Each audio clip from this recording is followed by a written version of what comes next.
Hello everyone, welcome to another video discussion on reading visual arts. In this discussion, I shall be talking about communication and the visual. As discussed in the previous videos, visual literacy is something that is very important. So if you want to successfully read visual arts as an individual, it is very necessary to possess visual literacy. But what is this visual literacy?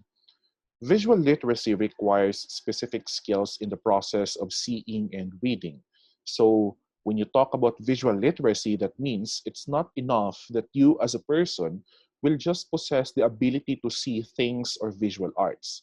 It's also important that you possess the necessary skills for you to read visual arts successfully. And apart from this process, visual literacy also requires the ability to determine the relationship between representation and reality and the ways in which visual experiences are also moments of communication. So when we talk about visual literacy, one thing that you need to remember is that it involves two processes. First one is the process of seeing, wherein you just look at a visual art, you read a visual art without any interpretation yet. The next one is the reading process, which involves now sensing or interpreting the visual art material. Besides this, it's also very significant that as an individual reading visual arts, you are able to see the relationship between representation and reality, because this will also tell you what's the intended meaning of a specific visual art. And apart from that, it's also important that you experience these visual experiences in the process of seeing and reading, because once you have this experience, it will allow you to go back to your reality and connect it with what you are actually seeing so that you can also experience the process of interpreting or reading visual arts. Now, seeing and making sense of what we see are thus neither simple nor natural. As mentioned last time, it's not innate among us to possess the skills of seeing and reading or sensing. So it's something that is learnable. It's something that needs to be developed through time and experience or exposure. It's not also natural because our ability to see things and then after that sense it will be dependent, heavily dependent on the realities, the experiences that we have had in our life. And so it's very important that we learn also how to activate our realities and connect them to the different things that we see so that we can also read visual arts more effectively. So we are not born with a knowledge of how to see. We are born only with the ability to learn how. So our knowledge of how to see things is not actually innate. It's something that we learn, it's something that we develop through experiences and realities. But we have the ability to learn how to learn all of these things: seeing, reading, and sensing. So I think one best example for this is you undergoing this course for you to really know the concepts or the details on how to read visual arts more effectively. While it is true that we have undergone already experiences that led us or that resulted in us learning how to read visual arts, but it's given, okay? It's already there, or it tells us that reading visual arts is something that we need to learn, okay? The process, okay, the details, all of these things. So this time, let's talk about seeing and sense. So as mentioned a while ago, visual literacy involves two processes. First is your ability or the process of seeing, and second one is the process of reading or sensing. Eyes in particular fascinate us. They are the windows to the soul. That's very true, right? This one has been a constant reminder to all of us that if we want to truly understand someone or something, we need to look at them through the eyes because we get to experience their innermost soul. Human experience is now more visual and visualized than ever before. That's true. Considering the multimodality that we have currently, I think human experience has transitioned from the traditional one to something that is visual, okay, or something that is more visualized by people. And human beings have always lived in a world that is packed with visual objects and phenomena, and have always looked at and made sense of the things about them. This is specifically true in our daily lives. For example, when we see posters, when we see multimodal texts, when we see signages, it's very natural or ordinary already to see these things around us because our lives have become visual or visualized. And so seeing visual objects which will help us to read and interpret them effectively also develops our realities and develops our ability to read or to sense. This has also resulted in our development or enhancement of visual literacy. So with all these things scattered around us, the signages, the multimodal text, the paintings, sculptures, architecture, all of these visual arts have helped us to develop our visual literacy. And it's also inevitable that there are moments when our eyes already are saturated. So we have this so-called visual saturation. This is the process of reading, or the process of reading is terribly complex because it is loaded with distractions. So for example, when you see text, you want to focus on one sentence only, and yet there are a lot of surrounding texts. Or when you look at a painting, you need also to consider, if you will not use or utilize the process of selection and omission, you need to consider also the other surrounding elements. And same is true, I believe, in other visual arts. Let's say we have sculpture, okay, we have architectural structures. There are also other elements that you can see. However, if you want to focus on one thing, there are really moments that you experience this so-called visual saturation.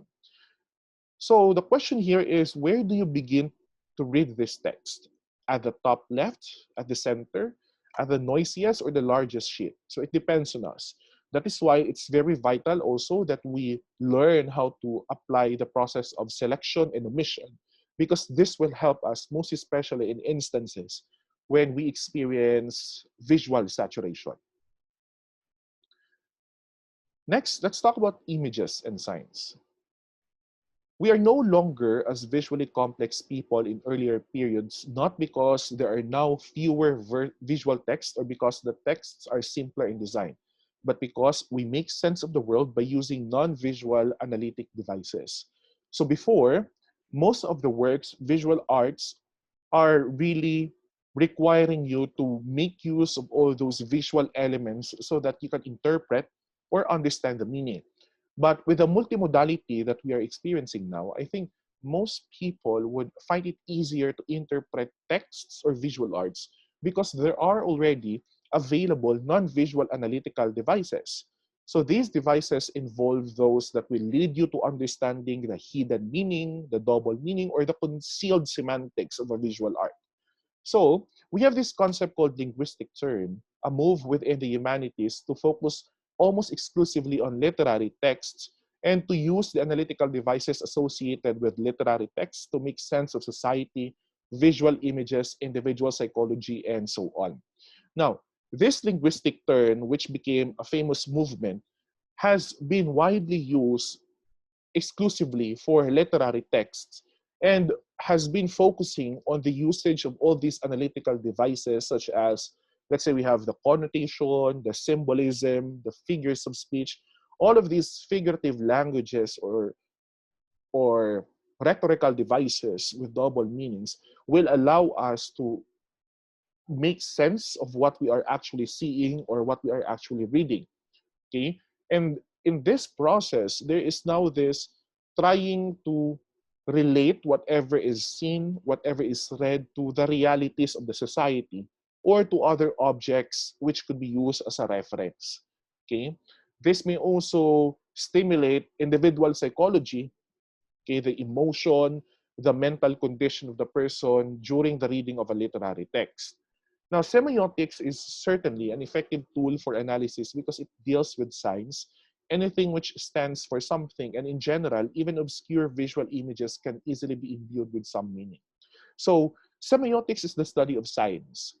when you conduct a semiotic analysis of something, that means you also do an analysis, a holistic analysis of the visual signs that you are seeing. And when you do this one, it's very important that you go beyond what you actually see. So here, visual literacy is of paramount importance because you need to undergo two processes. First one is the process of seeing. So you need to really focus on what you see.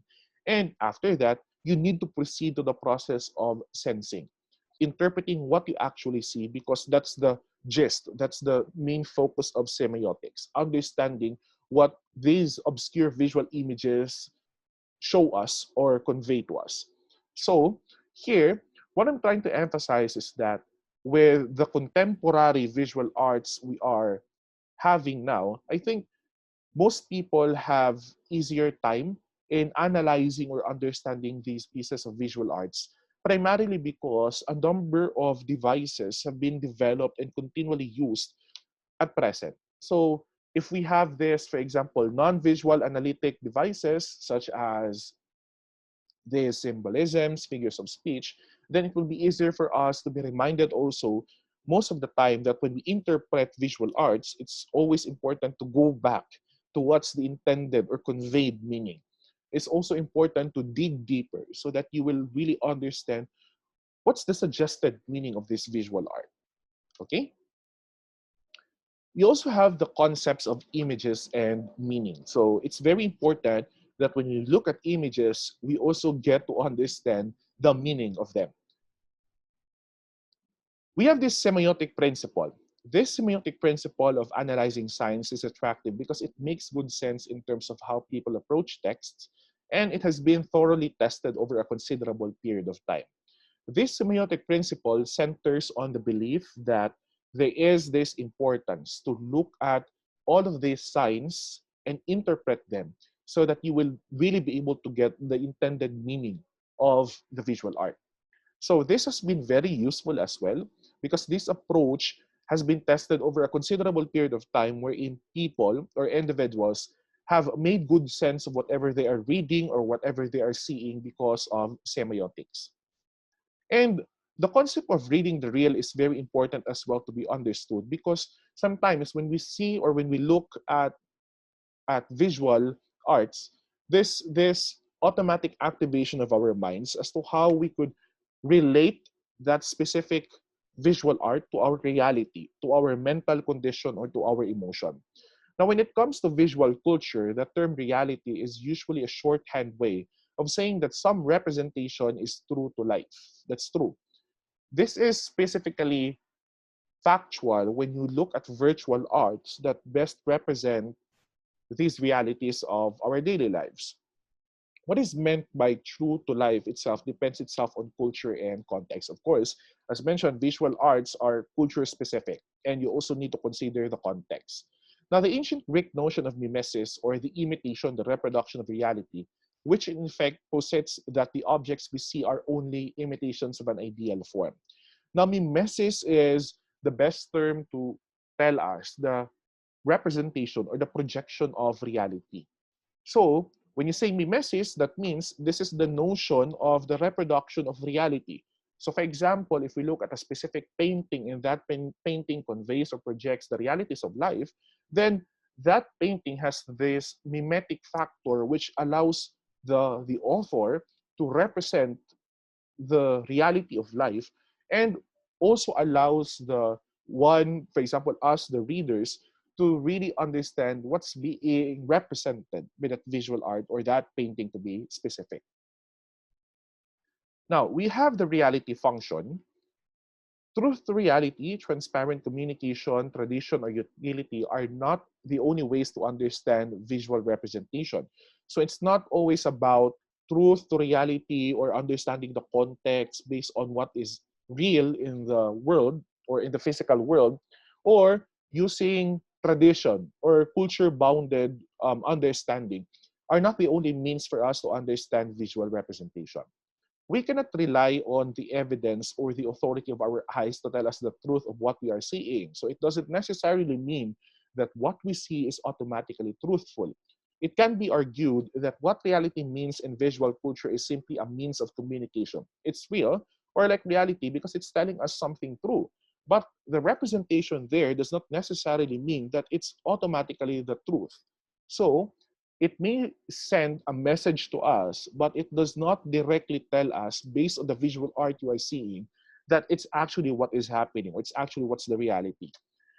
So therefore, in this case, it's very important that we connect what we see to what's reality, so that we will really be able to tell if what we see on that visual art is a representation of the reality. So again, I'd like to point out, for example, when we see a painting and that painting shows war, it shows chaos, things like this, it does not necessarily mean that in reality, for example, in the Philippines, based on that representation, there is an ongoing war or there is an existing chaos. But that painting in itself may suggest a meaning to us readers that there might be an implied message. And that message could be our country is chaotic, or there might be an internal war among us Filipinos, or war between the government and the nation, things like this. So again, it does not necessarily mean that what you see is already the picture of reality. It is just a representation, it's just a mimesis. It's just a projection of the reality, and it conveys message to us visual readers. So I think that's the very point there that I am emphasizing or stressing. Again, it's very important that we activate not only our emotions or our mental conditions for us to interpret a text. Also, this discussion will also remind us that visual literacy entails two processes: the process of seeing and the process of reading or sensing. And again, it's very important that we activate not only this truth to reality factor, not only this transparent communication or the tradition or the culture based on the visual art you are seeing, but also on you need to have a strong evidence of the projection of reality in that visual art. You also need to make sure that you connect what you see with the reality so that you can read visual arts more effectively. So that is just my brief discussion about this topic. Now, if you have any question, I hope you will post them on the open forum. Thank you very much for watching this video discussion.